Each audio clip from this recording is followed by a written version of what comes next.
This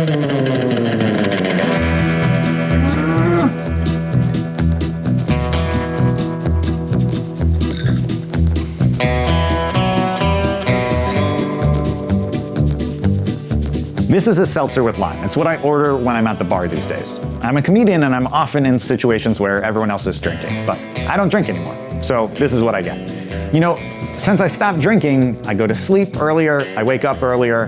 My life is, I hate to say it, a little bit boring. So how do you relate to yourself when you've made a big change? How do you still feel like you without doing the things that you used to do? Our guest today is Edith Zimmerman. She is a cartoonist and a writer, and she's also sober. She's been documenting her journey through sobriety and her daily life through her cartoons and her writing and her newsletter for many years now. So I decided to visit Edith to ask her some questions about what it means to change who you are, to exercise a lot of self-discipline, and to be creative about what your life looks like day to day.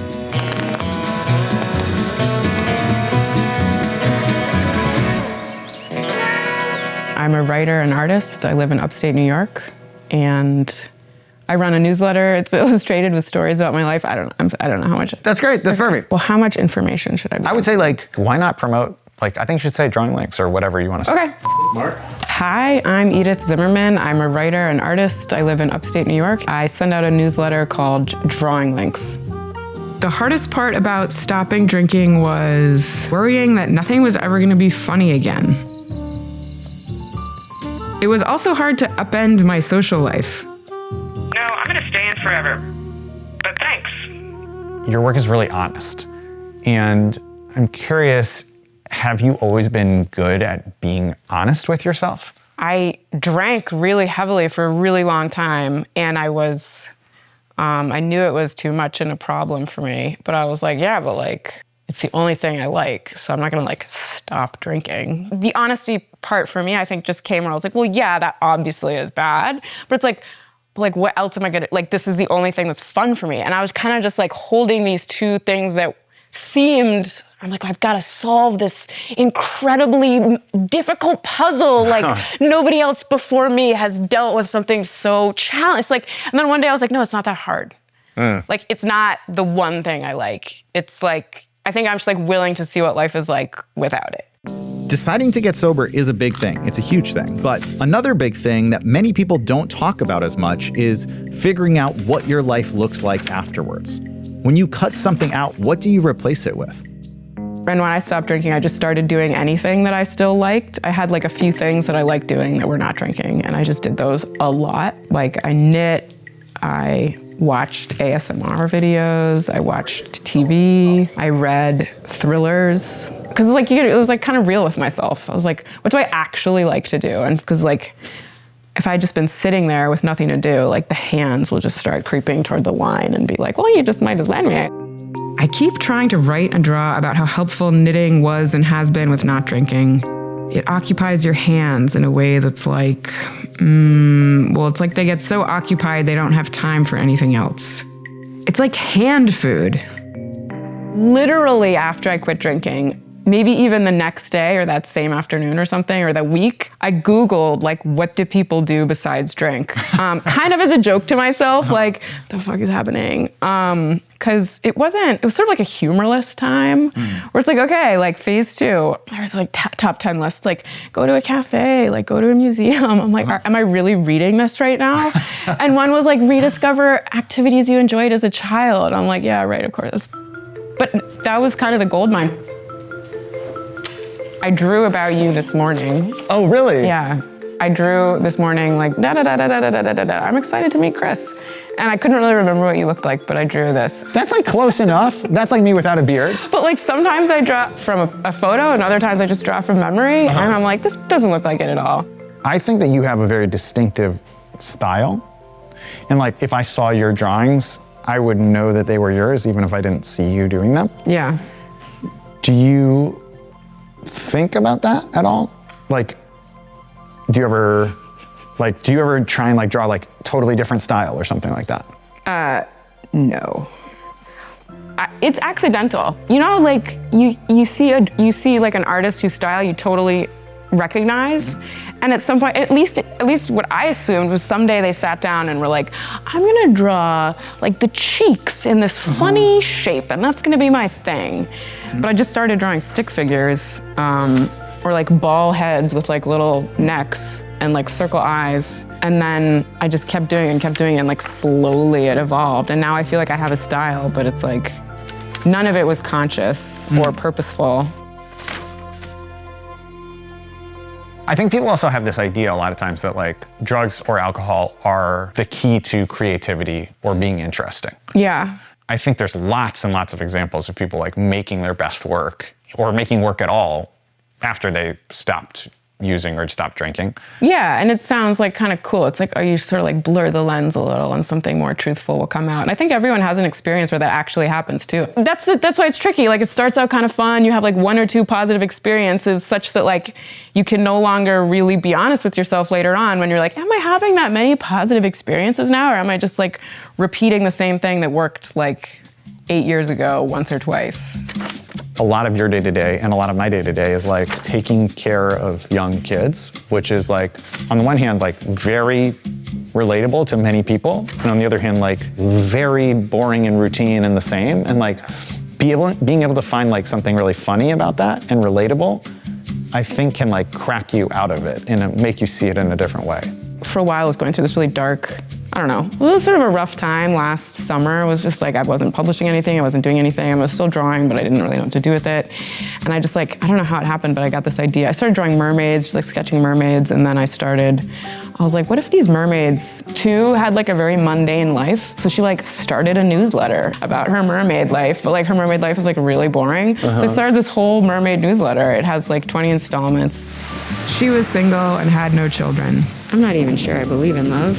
When you can be mundane within something like thrilling, I find that like very pleasing, where it's like, oh, I've inhabited the world of this mermaid, but like, yeah, she just like wants people to like her and she just like eats like garbage.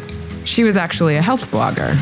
I start my morning with a sand dollar smoothie and 3 hours of a cargo ship sound bath. We can imagine like the most fantastical other world, and then like really quickly it's like, just another day being a mermaid. Does anyone read my mermaid blog? What does it even matter? You're like, you're a mermaid, please God. But no, but that's why it's funny. It's like all the thoughts I'm really having when I'm feeling so sorry for myself, it's like as if the mermaid has it is funny. Being a mermaid is hard sometimes. You wrote this really beautiful article about running and how sobriety and this physical activity of going for runs and jogging had an interesting relationship. Can you just tell us a little bit about that? Also, I just want to say, I feel like I'm starting to feel just like an imposter, where it's like, oh, you journal and you run instead of drink. It's like, yeah, you and like 50% of the population running. Well, what's the imposter part of that? Well, it's like, yeah, there's nothing special about what I do. So like, why would anyone want to talk to me about it? I think you're special. But I know that literally sounds like a Mr. Rogers episode. Nice. I think you're special, Edith. But I do. But I mean, really, I think the fact that it works for a lot of people is why I'm interested in it. It was not difficult to stop drinking, but what was difficult was finding stuff to do with the time that emerged, because it was not just like a little time. It was a lot of time. And so I think it's really important to swap out habits. Okay, so we're about to go on a run with Edith on her normal running path. And I can't emphasize enough how much I do not normally run. And what you're about to see is not going to be pretty, and it will probably be indecent. How often, like twice a year, once a year? No This times year? a year? Well, this year, this will be the first time. Okay. I mean, if you count like I've moved, Right. but like gone for like a jog, not because I was like late for something. Gotcha. This will be the first time that I've run this year. All right, so we'll start down this way. I have a lot of energy and I have like a capacity to be really dedicated to things, which when you're like having a big hangover, or you're just like repeating your wine habit, you don't feel like passionate and devoted. Like, what is it that you're getting out of it? Just like doing a thing that I feel good about. I like tiring myself out. I like that I can do it. I like taking some time away from the house, like What do you think about? dwelling on things that have happened, like replaying scenes, yelling at people in my head. Usually I'm in a better mood by the time I get back though. Yeah. And it's like once I achieved a certain level of fitness, I could just like kind of keep going and not think only about whether or not I had to stop running. I won't lie. I am already thinking about when I could stop running.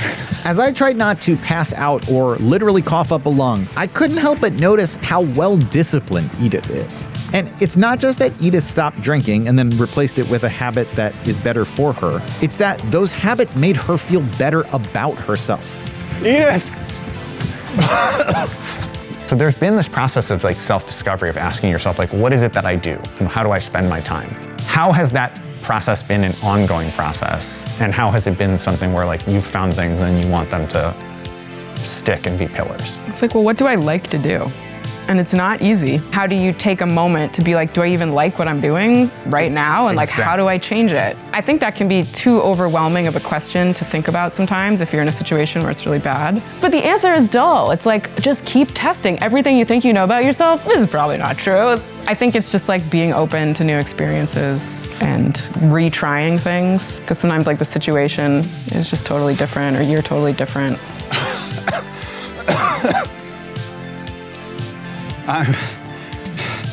I'm fine.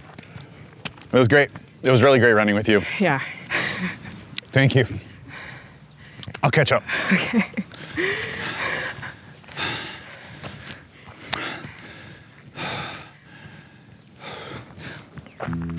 After spending the day with Edith, one of the things that I'm thinking about a lot is how you might not be the same person that you are now tomorrow or in 5 years. You can change. You might become an artist or a runner. You might become sober.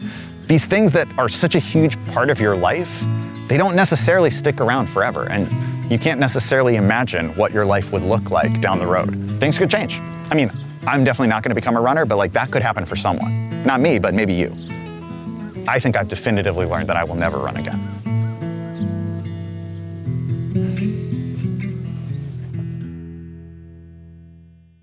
Hey, thank you for watching this video. If you like what you just saw, you should check out our podcast, How to Be a Better Human. We have an extended conversation with Edith Zimmerman that is out now. We get even deeper into these issues. And we have tons of other episodes with many, many topics covered from all sorts of really interesting and intelligent people sharing their perspectives. So you can find How to Be a Better Human wherever you get your podcasts. We put out new episodes every week.